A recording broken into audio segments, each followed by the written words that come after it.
Good evening and thank you for joining us. I'm Kristen Hartman. Hamilton County faces a new budget crisis tonight. This afternoon, the County Commission decided not to raise the sales tax by 0.2%. Without that increase, the Commission says the county faces a budget gap of $28 to $30 million. The decision followed the threat of a lawsuit over how the increase was passed. While the county believes it would win the suit, the time, expense, and distraction it would cause led commissioners to decide the best course of action was to backtrack. There is no guarantee of what will happen in court. But even more important than that, there's no guarantee as to the timing of when it will ultimately be resolved. And the timing is the problem. We don't have the luxury of time. Now the commission has to figure out how to cut 17% out of the county budget. Complicating that effort, many of the services it provides are mandated by law.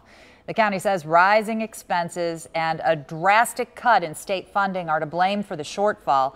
And just hours before that, opponents of the sales tax hike predicted they'd have enough petition signatures to put it on the November ballot. But the commissioner's decision means the petitions don't really matter anymore because there won't be a sales tax hike, as we've been reporting.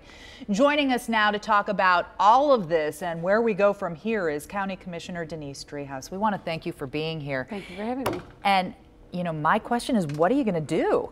Yeah, so this is a very frustrating situation to be in, but with the legal challenge and the potential of that drawing out for years, and then no revenues can be collected, we decided that that was not a good situation to be in, and so we have rescinded that vote. But how do we move forward? And so, to my view, it's got to be a collective effort, bipartisan effort. I've already drafted a motion that I'm going to circulate to say, hey, we need to come together as a community and figure this out because the needs are real. The cuts are going to happen in the meantime, and I think people are going to understand what these cuts mean to their community. So who gets cut? I mean, because some people can't be cut. Who gets cut? Is the list kind of being formulated already? And do entities have a general idea that they're going to get targeted?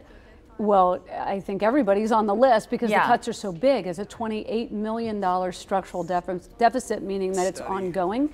And so it'll be large cuts to all the, I mean, think of the sheriff's office, the courts, you know, all the services that the county provides. Let's talk about 911. We were talking about that before the newscast. So we also have these great relationships with the outlying jurisdictions to provide 911. They rely on us. It's an important service, and they pay a portion and we pay a portion in partnership with one another.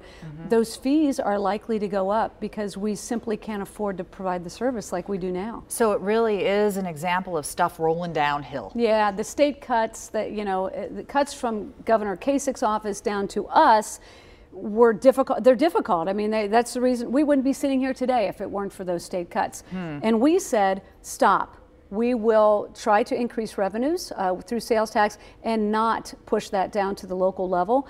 But in the situation we're in now, I'm not sure that we're going to have a choice. And you all said that you promised that those 911 fees wouldn't go up. When I was out and about and talking to the jurisdictions, it's the number one concern they had. And I said, we will do what we can to keep that fee from going up. And in my mind, we try. I mean, we did that, but this legal challenge has put everything in a whole different light. We have about 30 seconds left. Are you all looking hard enough at line items that where you might be able to find money? Is there any money to be found? Yeah, we've done that. I mean, the budget we're in now was a very challenging budget, knowing we were going into a much more difficult budget, which is 19, and that's why we took the action we did. Got it. Yeah. Denise Driehaus, thank you for keeping us updated on this, and we certainly will be following this process. Thank you. Yeah.